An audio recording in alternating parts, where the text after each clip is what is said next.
Okay, welcome back. So, making pretty good progress here today. You can see behind me, we're getting back into basically removing the other side. We've successfully removed everything, including the foam on this side right here.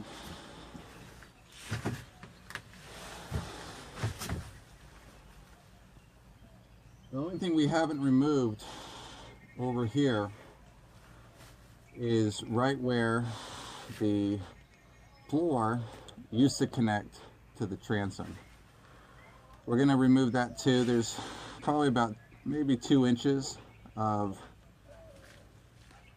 wood there. I don't imagine it's going to be very hard to get that out, but the one thing that I wanted to make a point at is getting all this out here. So a lot of work.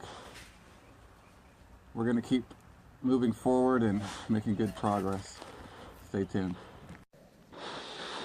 Okay, so as we start removing the foam from here, I'm going to show you something pretty quick, and this is what is kind of important for me because it creates some longevity for the future build, and we'll talk more about it as we start putting in the new flooring. But what I'm going to refer to as a seam right here, and what they did was use basically like chop strand to hold the joint here in place, which is okay. You can see they tended to do a better job around the bulkhead, so they maybe put more resin there, but the chop strand by itself isn't very strong. You can see it over here too.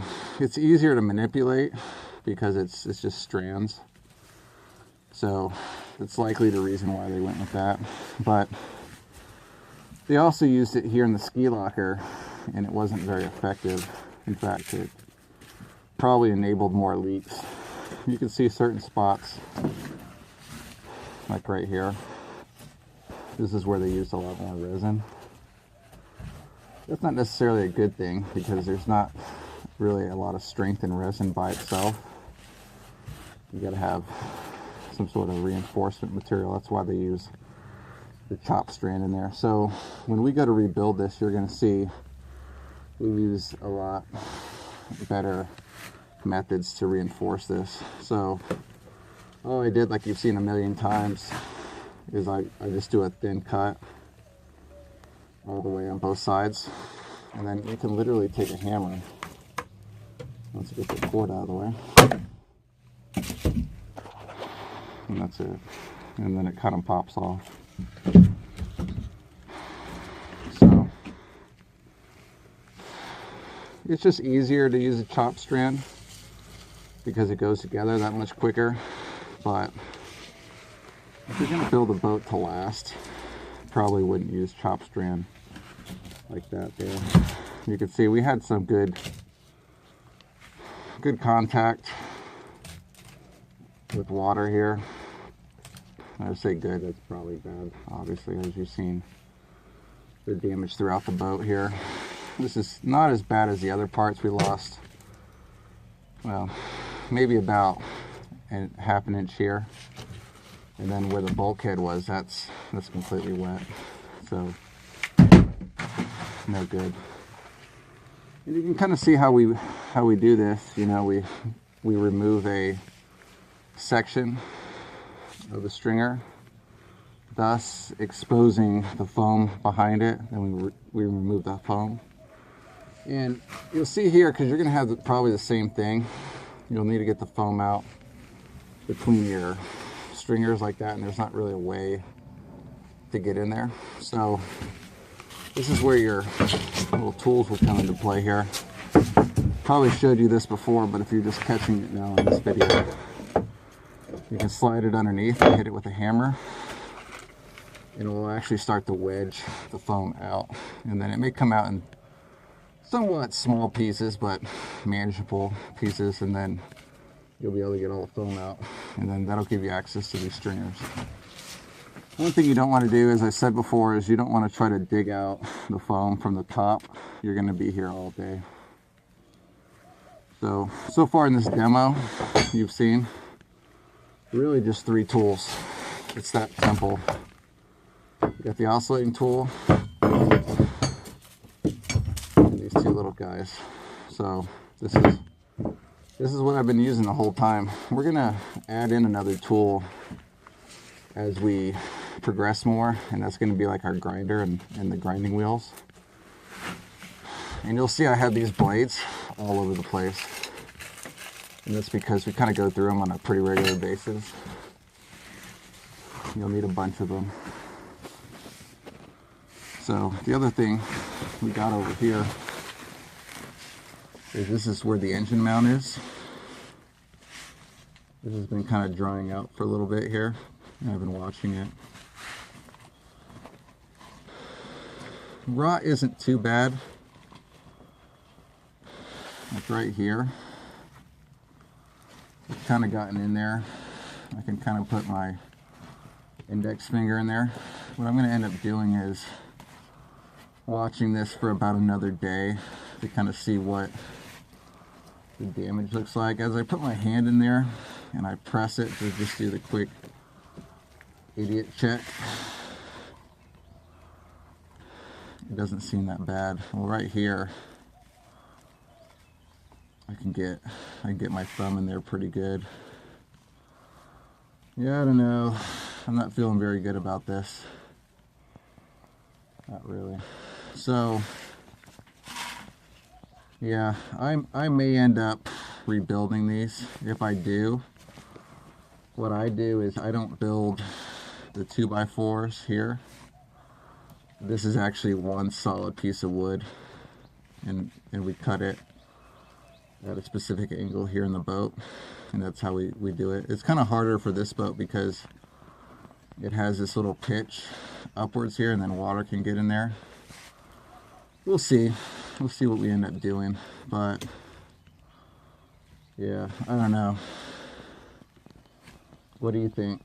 In the comments field, let me know what your opinion is on that, because if you know me, based on what we've seen so far, I've torn out wood before that was in better condition than this.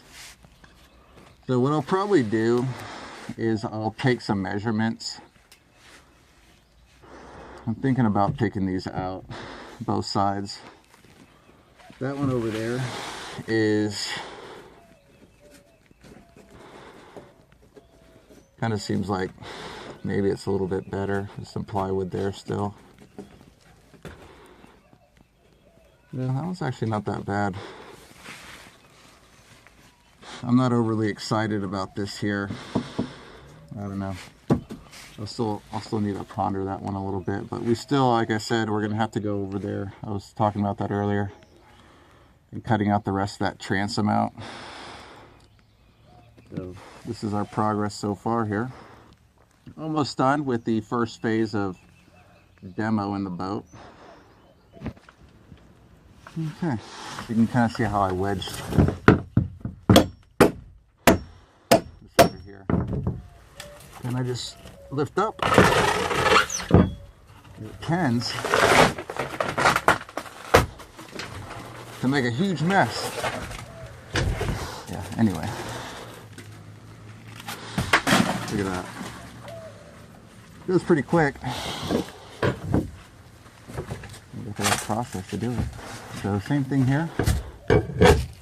We'll ram that under there.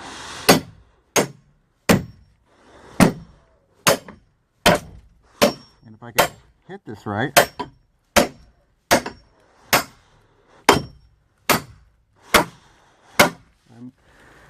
keep in mind here I'm hammering left-handed.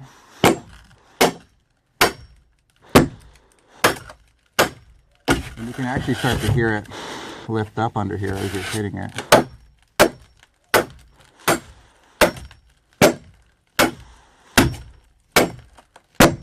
Almost there. A little bit more. Okay. And what you can also do, stick your hammer up like that and pull up. All that work for this little piece, yeah, it happens. So you can see in terms of the back, this is all we have left for foam. So we've actually made pretty darn good progress here. Next steps, I'm going to cut along here, just like I did on the other side. And we'll see if we can get this stringer out.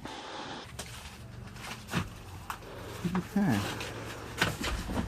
so we made pretty good progress here so far. We now have officially all the foam out. And what I'm doing now is removing the last little bit of the transom. So you can see I cut along this edge here, down there, and I stuck the tool here. And we're slowly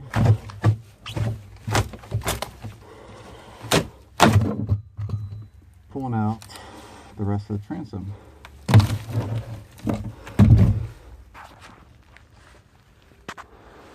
Okay, you can see here, definitely had a good amount of exposure to water. Okay, so what I'm going to do is finish cutting around here. We'll remove this little bit of decaying wood, and we'll start on that side over there. So making pretty good progress so far. Okay, so I made cuts along where the engine mount is here. Same thing on this side. So it's apparent at this point these are going to have to be cut, or I'm going to have to cut a substantial amount out to get access to it. So I think what I'm going to do is I am going to go ahead and remove these stands here, so I can have the proper access to the back. Before I do that, you're going to see me take some measurements, so I make sure I can put this back in the same position. And also, I want to make sure that it's aligned right to what I call the bowling pin in the back. So I'm going to do some work here so I can make this successful. And you'll see what I'm going to rig up here. I think it's going to work out pretty good, but we'll see what ends up happening here. But I've got a few ideas on how I'm going to do this. So this is where I'm at the moment in terms of the back. Got all the foam out, all the stringers. You can see I left some of the ridges up there. We're going to come back and clean that up. And the only part that's left at this point is going to be the engine mount. So kind of consider a critical piece too, because if these aren't sitting right, your engine's not going to sit level and all kinds of stuff. So what I'll do real quick is I'll put a level up here, and let's just see how level this motor mount is right now. Okay, got my mask off here and got the level on as well. And one thing you can see here, get the focus to work right, is not very level at all.